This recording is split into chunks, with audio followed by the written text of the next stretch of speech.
அஸ்ஸலாமு அலைக்கும் மக்கள் விக்ரம் அல்ஹம்துலில்லாஹ். இப்போ நம்ம எங்க இருக்கிறோம்னா பில்டிங் நம்பர் 1108. இது நம்ம தமிழ்நாடு ஹஜ் கமிட்டிக்கான பில்டிங். அல்லாஹ் இந்த 1108 வரவங்க ரொம்ப லக்கிங்க. ஏன் சொல்றேன்னா இது நம்ம ஹஜ்ஜியத்துல இருக்கு, அதுவும் ரியாபாக்ஷ் very nearby to Haram. Almost like உங்களுக்கு வந்து 1 கிலோமீட்டர். மற்றபடி உங்களுக்கு வந்து எப்படி சொல்றது, வெரி கன்வீனியன்ட்ங்க, சான்ஸே இல்லைங்க. ஏன்னா எவ்வளோ நியர்பை நான் வந்து இந்த பில்டிங் வரவங்க lucky. Seriously 1108 very lucky. Because by walk நீங்க நடந்தே போயிடலாம். ரியாபாக்ஷ்னு சொல்லுவாங்க அஜயத்துல, கொஞ்சம் ஹில் ஆக்சுவலா, இறங்குறது ரொம்ப ஈஸி போறது. பட் வரும்போது தான் நீங்க வந்து டாக்ஸி பிடிச்சா கூட லைக் ரொம்ப கம்மிங்க. உங்களுக்கு மேபி அண்டர் 40 இருக்கிறவங்க நடந்தே வந்துடலாம். கொஞ்சம் கஷ்டம் தான் வந்துடலாம். பட் நான் நடந்து போயிருக்கேன், நடந்து வந்திருக்கேன். மற்றபடி நீங்க வந்து டாக்ஸி எடுத்தீங்கன்னா ஈஸியாக வந்துடலாம். நிறைய பேர் கேளுங்க, நிறைய பேர் ரம்ஜான்ல இங்க ஸ்டே பண்ணிருக்காங்க. ப்ளஸ் அது இல்லாமல் உங்களுக்கு வந்து உங்களோட இங்க ஸ்டே பண்ணிருக்காங்க தமிழ்நாட்டு ஆச்சுங்க.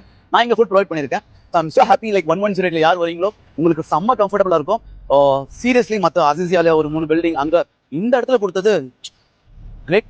லெட் மீ நான் ட்ரை பண்றேன் உள்ள போய் நம்மளால ரூம் எக்ஸ்ப்ளோர் பண்ண முடியுமான்னு. But 1108 you guys are very lucky. என்ன துவான்னு தெரியல, மாஷாஅல்லாஹ், அமேசிங். ஓகே, நம்ம உள்ள போய் பண்ணலாம். Let me see. Okay, they are allowing us. யாருமே இல்ல நினைக்கிறேன். ஓகேவா? சோ நான் உங்களுக்கு அந்த ரிசப்ஷன் மட்டும் காமிக்கிறேன். ஓகே, ஹோட்டல்ஸ் வந்து மோஸ்ட்லி நீங்க வந்து இதிலே பார்த்துடலாம். Wow, reception. சோ இங்க தான் நீங்க கீ வைக்கணும்.